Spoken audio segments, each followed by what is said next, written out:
Welcome to The Riff. I'm your host, Fletcher Ward. This is our very first show, so we're really excited. We plan to feature local musicians in conversation and performance, recorded and produced right here at Thurston Community Media. I am very honored to have as our first guest on The Riff my dear friend Lakota Dorris. Lakota is a musician and songwriter who's been performing in the area for several years. We recorded and produced his most recent album together. It's called Steadily Moving Through Growth and Decay, and it's available wherever you get your music. Lakota, thanks so much for being here. Thank you so much for having me. It's really nice to get the offers. I've never really done anything like this before. Yeah, me neither. So, yeah. So we're going to have fun. Yeah. So tell us about how you got started playing music. So I'm 21 years old now. I started playing guitar at 9 years old, and it was sort of a method to calm my hyperactive brain. That was my parents' tool, and they gave me a guitar, and I ran with it. I started my very first band when I was 11, and pretty much have been playing around this area, the greater Northwest area, since then, through several different projects. Around 16, I started writing kind of what you would recognize as my current sounding stuff, folk music, which has always had a special place in my heart. So it's been about 5 years of that since my first proper folk EP came out, and then of course the record we did together a few years later, so yeah. So you listen to tons of music, and you've got a really unique style, a really unique approach to the guitar. Talk about your influences and how the way you approach songs evolved.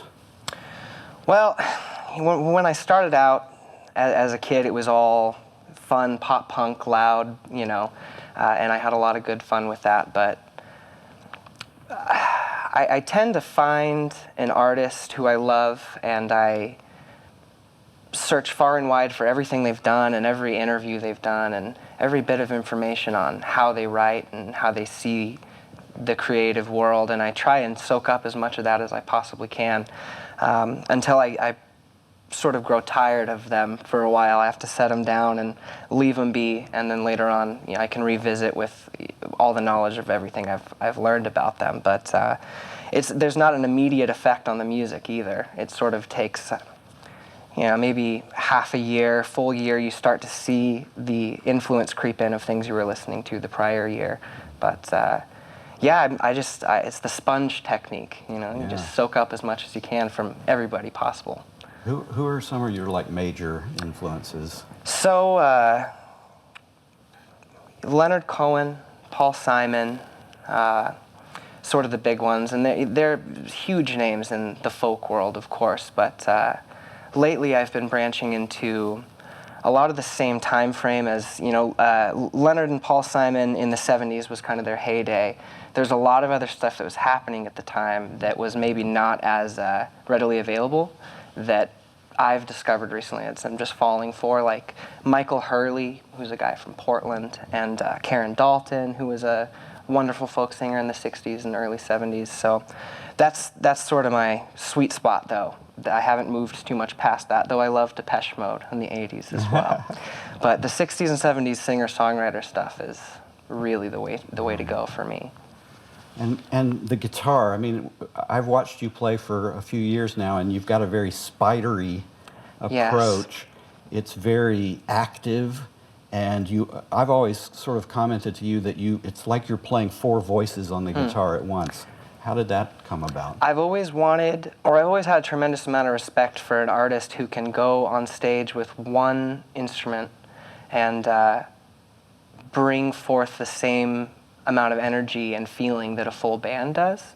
So that's always called out to me. And then you have examples of that. You've got like Chet Atkins. You've got Elliott Smith, who does a really wonderful job at that, where if you take the vocals out of the scenario and you just have the instrumentation, you still have something that really holds its own. And I search for that in my own music. I also really like to have my vocals fully supported by the guitar, in that there's melodies that are being sung and played at the same time, so there's like a backup that happens, or harmonies being created with a guitar riff that I'm singing a harmony over.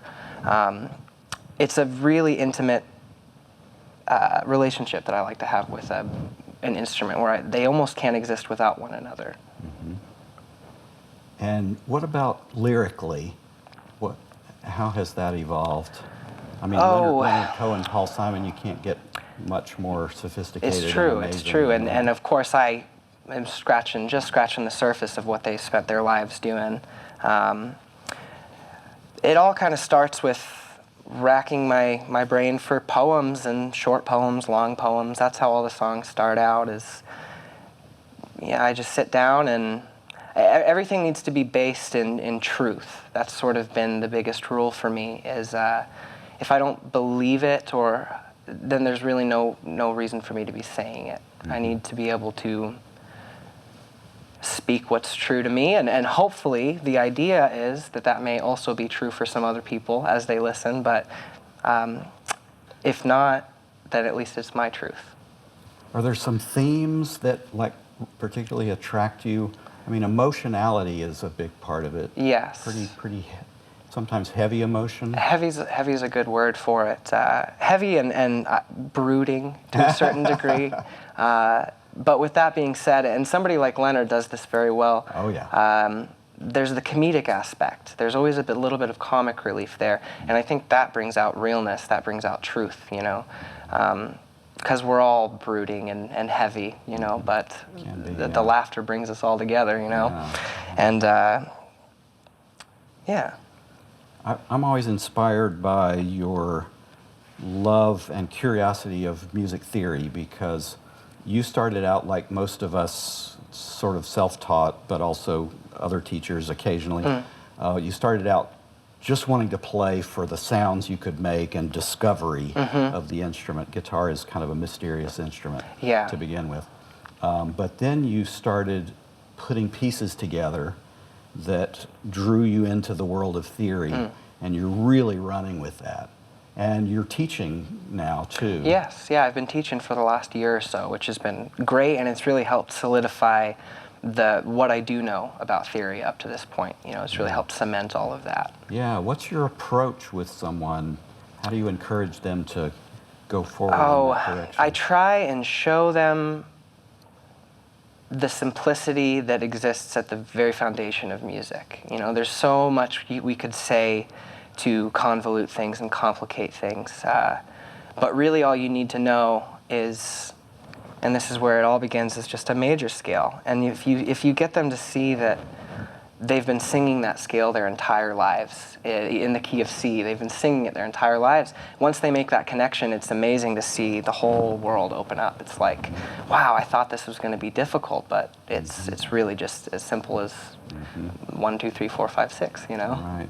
And so you've had some success with students who feel excited and curious about it rather than daunted by it and overwhelmed by it. Yeah, it's so important, because it's a lot of music culture is about sort of the complexity of theory, but it doesn't have to be. It doesn't. We were just talking about Joe Pass recently, and how he. I know. He says he thinks about things in terms of major, minor, and dominant, and that's it. And I think that's brilliant, to keep it as simple as you can. You have so much more room for creativity, So when you're working on a song, is it more a matter of discovery and then you analyze it? Or do you sometimes look at structures and say what would go here next from a theoretical perspective? I do a really good amount of both of those. There are times when I'm working on a certain theoretical concept, and just to learn it better, I'll work it for a couple hours until I do have an intro for a song or something out of it. I'm very mindful of staying within a key and knowing if I'm switching keys, knowing if I'm moving outside of the key. So theory, the more I learn about theory, the more I do use it as a tool. But I do think it's important to do what your ears tell you to do. Don't focus too much on the complexities of the theory or anything like that. You still want it to be a song that your heart's telling you to sing, and a melody that makes sense for you. You like colors a lot. I mean, you like to use dissonance. So music has often been described as tension and release. So do you use that as a technique sometimes? Totally. Yeah. Absolutely. Light and shade. And that's something that I have admired in most of my favorite musicians, has been that balance there. I think it's super important. And it kind of goes with what we were talking about earlier of you have the brooding, heavy with sort of the comic relief of it all. So that balance is very important. Yeah. So I know you've done all sorts of performance, largely solo performance. I know you've done busking a lot around town. You've played gigs all over. And what's it like to just get out there with just you, your voice, and a guitar? It was terrifying at first. It was really scary. And of course, then there's the aspect of being out there with your case open, asking for money at the same time too, which, as you know, with musicians, we're not always getting paid for the work that we do. And so it's hard sometimes to say to yourself, I do deserve to get paid for this. And busking helped me with that a tremendous amount. When I saw strangers comfortable enough and happy enough with what was happening and hearing music in their day-to-day that they were giving tips, and it sort of boosts self-worth a little bit. You know, you can say, I do kind of deserve to get paid for this. Yeah. Well, you've always been an inspiration to me because you totally went for it from right in the early days when you were playing.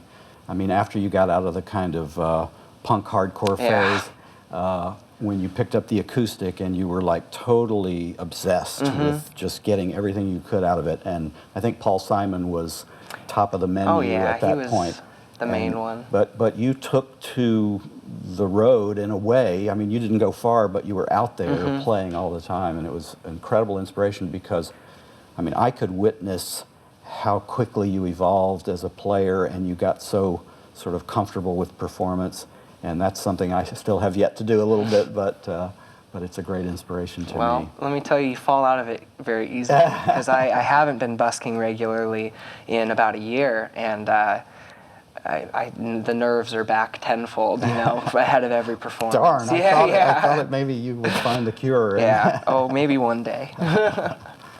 So I think you mentioned you've got your first ensemble show of your own material, which has been pretty much solo material up until this point. And that's in about a week's time, right? I'll be doing a house show here in Olympia, Black Friday. It's going to be excellent. My girlfriend Alyssa and our best friend Logan is on the drums. We've got a nice little trio that we've been working really hard on for over a year now, and so it's been a long time coming, and it feels so good to have a full band home for these songs that I maybe never even expected to get to that point. So. And you and I have performed together a number of times in a group called Mozzie Gauzy.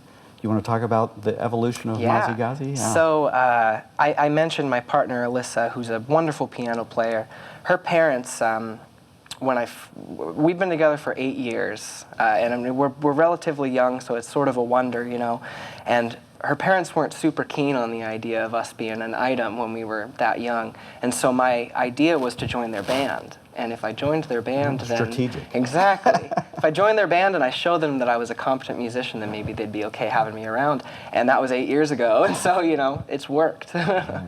And what did you get out of the Mozzie Gauzy experience? Everything. Everything? Absolutely everything. Before Mozzie Gauzy, I was playing power chords and, you know, pop punk music. Right. And I didn't know if I could do it. I didn't know how to. And then it just, after so many years of it, I learned how to fingerpick through Mozzie Gauzy, which is huge for Describe the music, Mozzie Gauzy. Oh, music. It's very danceable. There's African rhythms. We have Swahili vocals and English vocals.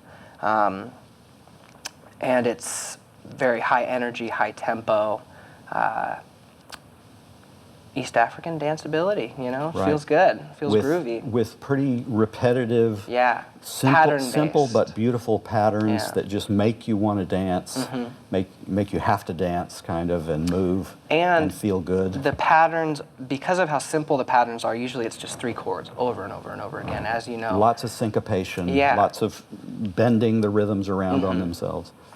You get, one thing that Mozzie's turned into, I think for all of us involved, is a stage for improv. You know, it's no longer just locked into that pattern. Now that we have all been doing it for so many years together, it lets us really kind of test our improv skills, and one of us can go off on a tangent for a while, sort of not unlike a jazz band or something, you know, and everybody else holds it tight. But that's been great, because improv's important to me as well. Sure, so. yeah. Where do you picture going musically in the next few years? I would like to be on the road for a large portion of the year, for several years. With the release of the next record, probably next year, I'd like to do sort of a never-ending tour off of it for a few years, and really get my name out across the U.S. and get the band's name out across the U.S. and just see where it takes us, see where the opportunities are. Awesome. So where can people find your music and connect with you if they want to take a lesson or hire you for a gig? So Facebook, Instagram, those are all excellent places. You can find my music on Bandcamp and Spotify and iTunes. Yeah. We'll put some links up. Yeah, great. All the laundry list of music places. YouTube, if you don't pay for your music at all, YouTube's there, and everything I've done is on there. But if you want to reach out for lessons or anything like that, Facebook would be great. Just Lakota Dorris on Facebook, and it'd be great to meet you and great to teach you some guitar. Yeah. Awesome. Well, this has been so much fun, but what's going to really be fun is that you're going to play some songs for us, right? Yeah. Tell us about the first song you're going to do. The first tune is one that we produced on the record a couple years ago. It was the single for that album called Little Hopeless. So that's the first song I'm going to be playing. And I got a couple more planned after that. So. Awesome. Well, we're looking forward to it, so thank you so much. Yeah, thank you. So we're going to take a short break, and when we come back, Lakota's going to play a few tunes for us. In the break, we're going to show you a little information about where we're recording this, Thurston Community Media. So stick around, we'll be right back.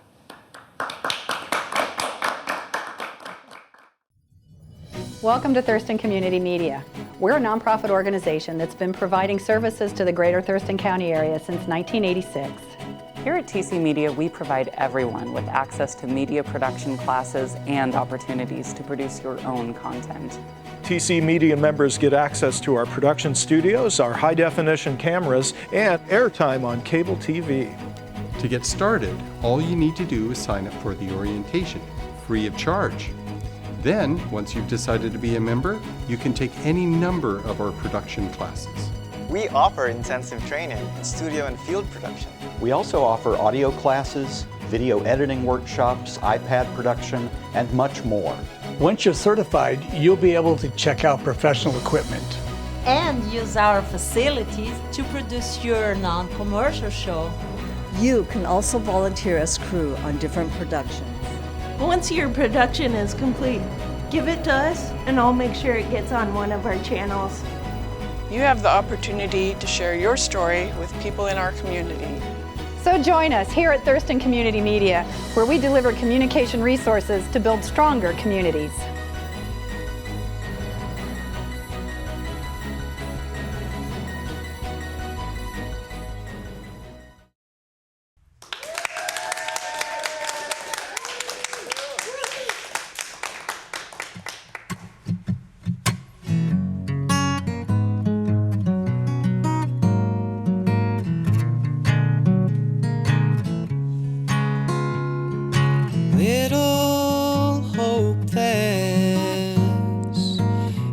Cry wolf if you are dressed as a sheep, and the farmers will follow, clung tight to every falsehood that falls from your teeth. You are a shameful dog, backed into a corner, so much more bark than bite, but your words fit right, get you where you're going. Nobody dares to question.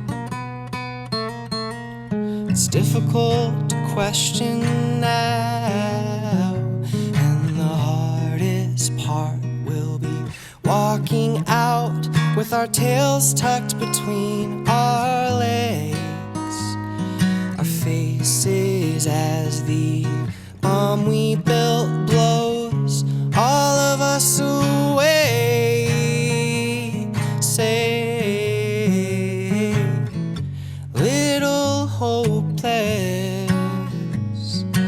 You can cry wolf if you are dressed as a sheep. Shameful dog backed into the corner. So much more bark than bite, but your words fit right, get you where you're going. Nobody dares to question. It's difficult to question now. Oh no.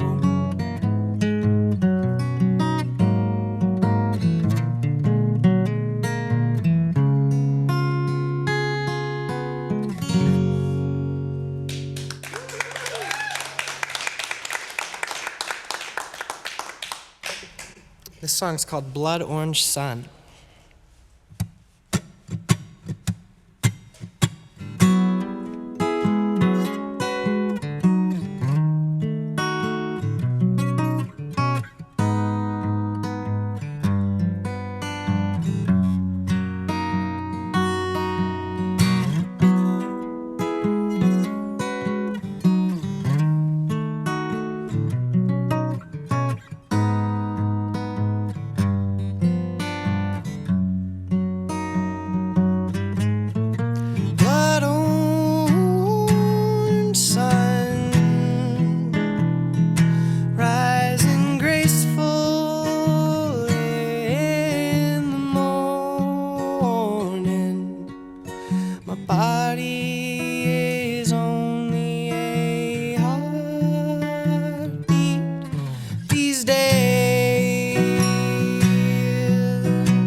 To me,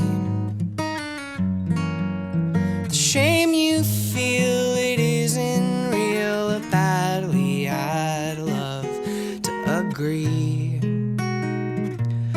but you don't see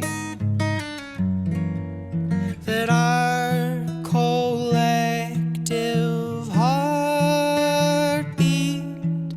has slowed to a nearly fatal degree.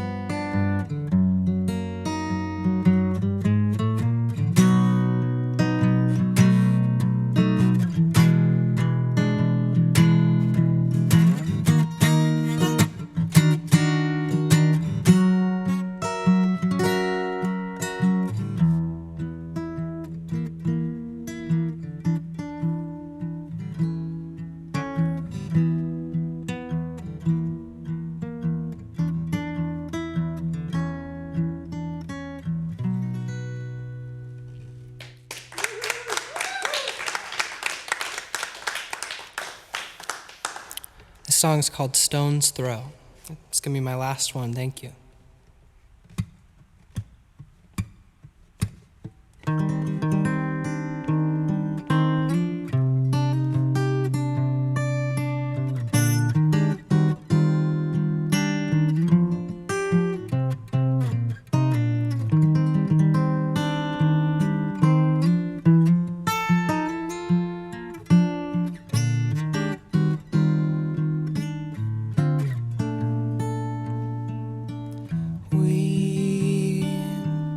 Must always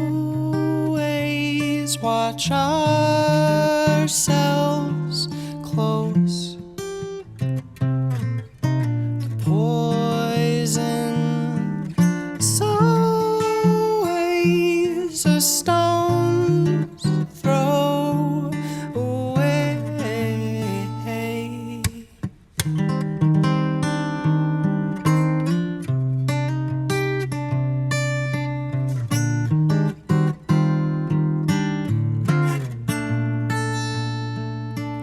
We parallel the world exactly.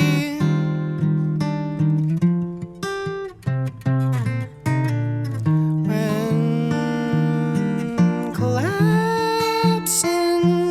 underneath our own weight, the line stunning through our lives, it's unambiguous.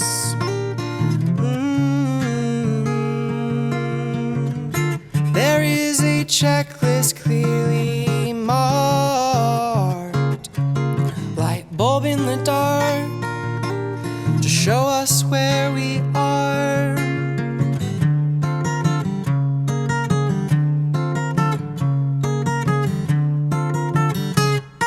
Say to yourself what you must and slow it down.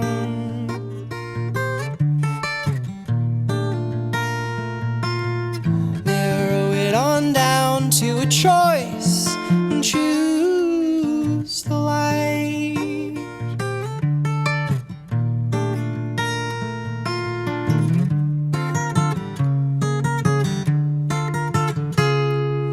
Oh, what a shame it is to waste our lives in the dark.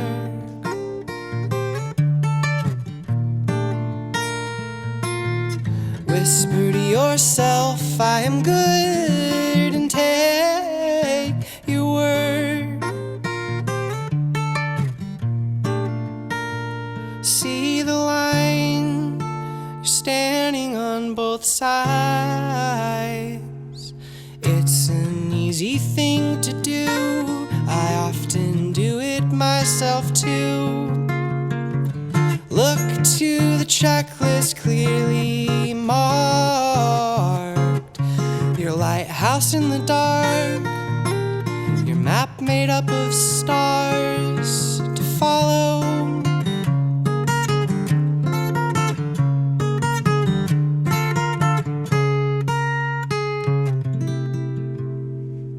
Thank you.